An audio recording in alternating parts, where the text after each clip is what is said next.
Hello friends, welcome back to study कर। मैं हूं आपका दोस्त प्रभाकर।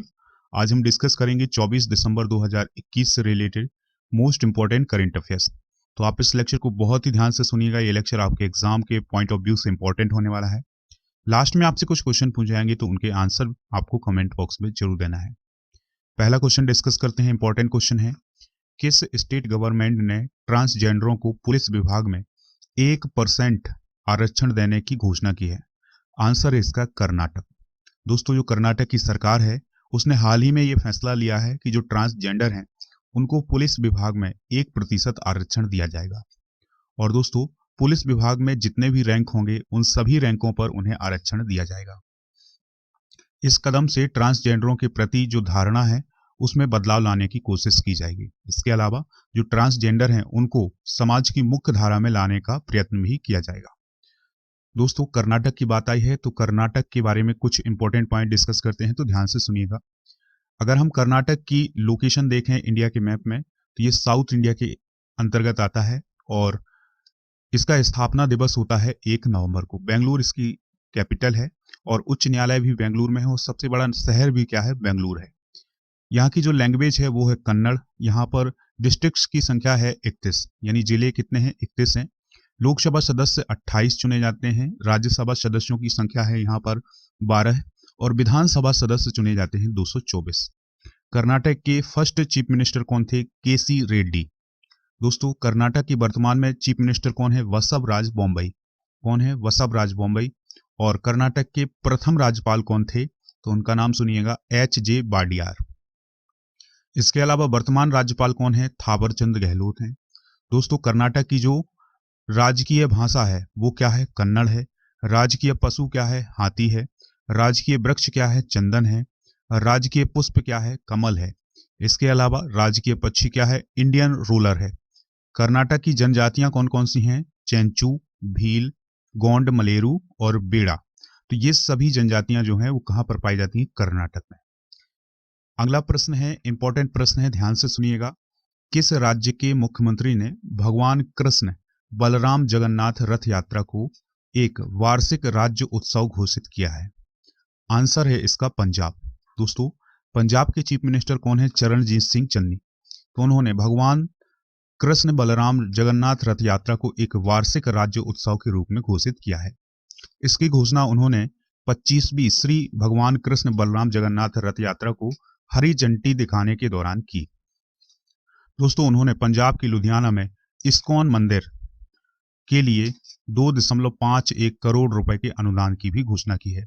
विशेष रूप से पंजाब सरकार पटियाला में 20 एकड़ भूमि पर भगवत गीता और रामायण अनुसंधान केंद्र भी विकसित कर रही है। तो दोस्तों, आपको याद रखना है कि पंजाब के चीफ मिनिस्टर कौन है? चरणजीत सिंह चन्नी। और उन्होंने हाल ही में भगवान कृष्ण बलराम जगन्नाथ यात्रा को राज्य उत्सव के रूप में घोषित किया है। अगला प्रश्न डिस्कस करने से पहले दोस्तों, पंजाब के बारे में कुछ इंपॉर्टेंट पॉइंट डिस्कस करते हैं, तो ध्यान से सुनिएगा। कैपिटल हम सभी को पता है चंडीगढ़ है। स्थापना कब हुई थी?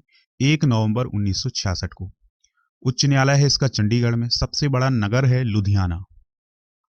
यहाँ की जो लैंग्वेज है वो है पंजाबी।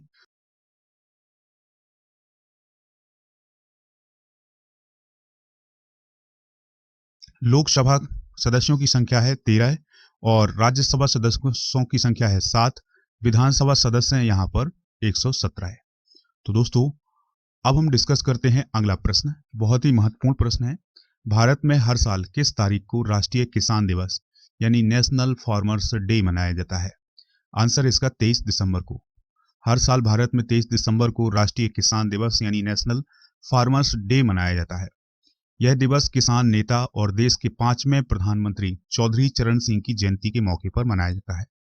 दोस्तों, चौधरी चरण सिंह का जन्म उत्तर प्रदेश के हापुड़ जिले में 23 दिसंबर 1902 को हुआ था। तो ये है इंपॉर्टेंट जानकारी किसान दिवस से रिलेटेड, तो आप ध्यान से सुनिएगा। दोस्तों, किसान दिवस को मनाने की शुरुआत कब से हुई थी? तो इसका आंसर होगा 2001 से। अगला प्रश्न है, न्यायमूर्ति संजय कुमार मिश्रा को किस उच्च न्यायालय का कार्यवाहक मुख्य न्यायाधीश नियुक्त किया गया है? आंसर इसका उत्तराखंड उच्च न्यायालय। दोस्तों, न्यायमूर्ति संजय कुमार मिश्रा उत्तराखंड उच्च न्यायालय के कार्यवाहक मुख्य न्यायाधीश के रूप में नियुक्त किए गए हैं। कानून मंत्रालय में न्याय विभाग के द्वारा जारी एक अधिसूचना में कहा गया है कि मुख्य न्यायाधीश राघवेंद्र सिंह चौहान की सेवानिवृत्ति के बाद उत्तराखंड उच्च न्यायालय के वरिष्ठ न्यायाधीश न्यायमूर्ति संजय कुमार मिश्रा को 24 दिसंबर से कार्यवाहक मुख्य न्यायाधीश नियुक्त किया जाएगा। दोस्तों, दिल्ली विश्वविद्यालय में 1987 में LLB करने के बाद संजय मिश्रा 1988 में बोलांगीर जिला कोर्ट में प्रैक्टिस इन्होंने शुरू कर दी थी और अब यह उत्तराखंड उच्च न्यायालय के कार्यवाहक मुख्य न्यायाधीश बन गए हैं। दोस्तों, अगला प्रश्न डिस्कस करने से पहले आपको बता दें कि अगर आपको इस लेक्चर का PDF चाहिए तो टेलीग्राम चैनल ज्वाइन कर लीजिएगा, जिसका लिंक आपको डिस्क्रिप्शन बॉक्स में मिल जाएगा। अगला प्रश्न डिस्कस करते हैं, इंपॉर्टेंट है। किस देश ने 19 दिसंबर 2021 को यह घोषणा की है कि वह सिनेमा घरों में रिलीज होने वाली फिल्मों पर अब सेंसर नहीं लगाएगा? आंसर होगा इसका UAE। दोस्तों, संयुक्त अरब अमीरात ने 19 दिसंबर 2021 को यह घोषणा की है कि वह सिनेमा घरों में रिलीज होने वाली फिल्मों पर अब सेंसर नहीं लगाएगा। इससे विदेशियों को आकर्षित करने के लिए एक उदारवादी देश के तौर पर उसकी छवि बनेगी। दोस्तों, अमीरात मीडिया नियामक प्राधिकरण पारंपरिक इस्लामिक मूल्यों का कथित उल्लंघन करने वाले संवेदनशील दृश्यों को हटाने के बजाय दर्शकों के लिए 21 वर्ष की आयु से अधिक की नई श्रेणी लेकर आएगा। यानी दोस्तों, इसका मतलब ये हुआ कि जो भी इस्लामिक मूल्यों का उल्लंघन करने वाले दृश्य होंगे किसी भी फिल्म में, तो उसको हटाने की बजाय ये किया जाएगा कि एक नई कैटेगरी बनाई जाएगी कि 21 वर्ष से अधिक उम्र के लोग ही इसे देख सकते हैं। दोस्तों, संयुक्त अरब अमीरात के बारे में कुछ इंपॉर्टेंट पॉइंट डिस्कस करते हैं, तो ध्यान से सुनिएगा। संयुक्त अरब अमीरात 2 दिसंबर 1971 में यूनाइटेड किंगडम यानी UK से स्वतंत्रता हासिल की थी। इसने संयुक्त अरब अमीरात की ऑफिशियल भाषा अरबी है और मान्यता प्राप्त राष्ट्रीय भाषाएं अंग्रेजी, हिंदी, फारसी और उर्दू है। दोस्तों, संयुक्त अरब अमीरात की जो मुद्रा है, मुद्रा का नाम है संयुक्त अरब अमीरात दिरहम। संयुक्त अरब अमीरात का सबसे ऊंचा पर्वत जेबल जैस है, जिसकी ऊंचाई है 1934 मीटर। दोस्तों, संयुक्त अरब अमीरात में दुबई में स्थित बुर्ज खलीफा विश्व की सबसे ऊंची इमारत है, जिसकी ऊंचाई है 828 मीटर। लेकिन दोस्तों, अगर हम इसकी नोक यानी लास्ट पॉइंट तक जाएं तो इसकी जो ऊंचाई है वो हो जाती है 830 मीटर। इसे 2010 में खोला गया था। तो दोस्तों, याद रखना है कि जो बुर्ज खलीफा है ये UAE में ही स्थित है। अगला प्रश्न है, किस देश ने सतह से सतह पर मार करने वाली कम दूरी की बैलिस्टिक मिसाइल प्रलय का सफल परीक्षण किया है? आंसर होगा इसका भारत। दोस्तों, भारत ने ओडिशा के पास सतह से सतह पर मार करने में सक्षम कम दूरी की बैलिस्टिक मिसाइल प्रलय का हाल ही में सफल परीक्षण किया है। यह जानकारी किसने दी है? रक्षा अनुसंधान विकास संगठन यानी DRDO ने इसकी जानकारी दी है। दोस्तों, प्रलय 350 से 500 किलोमीटर से कम दूरी की सतह से सतह पर मार करने वाली बैलिस्टिक मिसाइल है और यह 500 से 1000 किलोग्राम का भार वहन करने में सक्षम है। चलिए फ्रेंड्स, अब हम बात करते हैं DRDO की। तो DRDO यानी defence research and development organisation Bharat की रक्षा से जुड़े अनुसंधान करने वाली एक संस्था है। दोस्तों, यह संगठन भारतीय रक्षा मंत्रालय के अंतर्गत एक इकाई के रूप में काम कर रहा है। दोस्तों, इसके वर्तमान में अध्यक्ष कौन है? G सतीश रेड्डी। तो दोस्तों, DRDO को फुल फॉर्म क्या होता है? Defence research and development programme. इसके अलावा जो DRDO के अध्यक्ष कौन है? G सतीश रेड्डी। और जो भारतीय सेना है या भारतीय रक्षा से संबंधित जितने भी इक्विपमेंट हैं उनका निर्माण करने का काम किसका होता है? DRDO का होता है। अगला प्रश्न है, देश के किस शीर्ष क्यू खिलाड़ी ने राष्ट्रीय बिलियर्ड्स खिताब को 11वीं बार जीत लिया है? आंसर है इसका पंकज आडवाणी। दोस्तों, देश के शीर्ष खिलाड़ी हैं पंकज आडवाणी। तो उन्होंने राष्ट्रीय बिलियर्ड्स खिताब का बचाव करते हुए ध्रुव सिटवाल को 9 गेम के फाइनल में 5-2 से हराकर 11वीं बार चैंपियन बनने का रिकॉर्ड बना लिया है। दोस्तों, महाराष्ट्र के पुणे में जन्म हुआ था पंकज आडवाणी का और वो एक बिलियर्ड्स और स्नूकर के प्लेयर हैं। दोस्तों, वे स्नूकर और बिलियर्ड दोनों वर्गों में खिताब जीतने वाले पहले एशियाई खिलाड़ी हैं। उन्होंने 2006 में दोहा में हुए एशियाई खेलों में गोल्ड मेडल हासिल किया था। चलिए फ्रेंड्स, ये थे आज के करंट अफेयर्स। अब हम इनका रिवीजन कर लेते हैं एक बार फिर से। तो आप फिर से ध्यान से सुनिएगा इन प्रश्नों को। पहला प्रश्न था, किस राज्य सरकार ने ट्रांसजेंडरों को पुलिस में 1% आरक्षण देने की घोषणा की है? आंसर है इसका कर्नाटक। किस राज्य के मुख्यमंत्री ने भगवान कृष्ण बलराम जगन्नाथ रथ यात्रा को एक वार्षिक राज्योत्सव घोषित किया है? आंसर होगा पंजाब। भारत में हर साल किस तारीख को राष्ट्रीय किसान दिवस यानी नेशनल फार्मर्स डे मनाया जाता है? 23 दिसंबर को। न्यायमूर्ति संजय कुमार मिश्रा को किस उच्च न्यायालय का कार्यवाहक मुख्य न्यायाधीश नियुक्त किया गया है? आंसर होगा इसका उत्तराखंड उच्च न्यायालय। दोस्तों, किस देश ने 19 दिसंबर 2021 को घोषणा की है कि वह सिनेमा घरों में रिलीज होने वाली फिल्मों पर अब सेंसर नहीं लगाएगा? आंसर इसका यूएई। दोस्तों, किस देश ने सतह से सतह पर मार करने वाली कम दूरी की बैलिस्टिक मिसाइल प्रलय का सफल परीक्षण किया है? आंसर इसका भारत। अगला क्वेश्चन है, लास्ट क्वेश्चन है, किस देश के शीर्ष क्यू खिलाड़ी ने राष्ट्रीय बिलियर्ड्स खिताब को 11वीं बार जीत लिया है? तो भारत के पंकज आडवाणी ने राष्ट्रीय बिलियर्ड्स खिताब को 11वीं बार अपने नाम कर लिया है।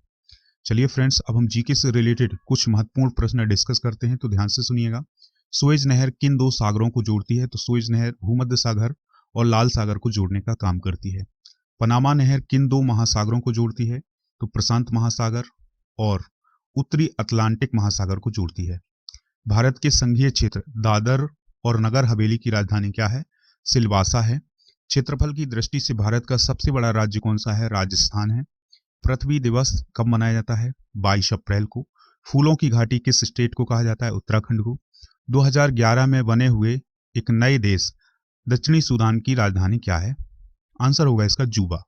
योजना आयोग का अध्यक्ष कौन होता है? तो प्रधानमंत्री होता है। लेकिन आप याद रखिएगा कि अब योजना आयोग नहीं है, इसका एक नया नाम है जिसे हम नीति आयोग कहते हैं। तो उसके अध्यक्ष भी कौन होते हैं? प्रधानमंत्री। दोस्तों, अब वो क्वेश्चन है आपके सामने जिनके आंसर आपको कमेंट बॉक्स में देना है, तो ध्यान से सुनिएगा इन प्रश्नों को। वर्तमान में कर्नाटक के मुख्यमंत्री कौन है? पंजाब के मुख्यमंत्री कौन है? दूसरा क्वेश्चन है। तीसरा है, राष्ट्रीय किसान दिवस कब मनाया जाता है? और चौथा क्वेश्चन है, डीआरडीओ के वर्तमान में अध्यक्ष कौन है? सभी प्रश्नों के आंसर आप कमेंट बॉक्स में दीजिएगा, हमें इंतजार रहेगा आपके आंसर का। कल के सही और सटीक आंसर दिए हैं महेंद्र सिंह, रूपाली ठाकुर, विष्णु सोलंकी, पूनम महतो और मधु यादव ने। तो दोस्तों, आप भी आंसर दीजिएगा। चलिए अब हम कुछ और महत्वपूर्ण जानकारी डिस्कस करते हैं। तो अगर आपने अभी तक स्टडी कर को खबरिया पर फॉलो नहीं किया है तो फॉलो कर लीजिएगा। वहां पर आपको मोस्ट इंपॉर्टेंट ऑडियो लेक्चर मिल जाएंगे। इसके अलावा अगर आप मेरा मॉडर्न इंडियन हिस्ट्री का ऑडियो कोर्स फ्री में ज्वाइन करना चाहते हैं तो उसके लिए आप एक कोड यूज करिएगा, और कोड है हमारा स्टडी कर 01। तो दोस्तों, स्टडी कर 01 कोड यूज करके आप मेरा मॉडर्न इंडियन हिस्ट्री का जो ऑडियो कोर्स है उसको फ्री में ज्वाइन कर सकते हैं। हमारा व्हाट्सएप नंबर है 8602919713। राजा गुप्ता को आप अनअकैडमी पर फॉलो करिएगा, वहां पर आपको उनकी स्पेशल क्लासेस, लाइव क्लासेस मिल जाएंगी। और इसके अलावा अनअकैडमी पर अगर आप दिसंबर माह में जो बैचेज स्टार्ट हुए हैं उनको ज्वाइन करना चाहते हैं तो उसके लिए आप एक रेफरल कोड यूज करिएगा, राजा नंबर 1। और अगर आप अनअकैडमी पर कोई भी फ्री क्लास ज्वाइन करना चाहते हैं तो उसके लिए भी आप रेफरल कोड यूज करिएगा, राजा नंबर 1। अगर आपको ये लेक्चर पसंद आया है तो लाइक शेयर जरूर करिएगा, जिससे स्टडी कर को सपोर्ट मिल सके। मिलते हैं नेक्स्ट लेक्चर में। जय हिंद, वंदे मातरम।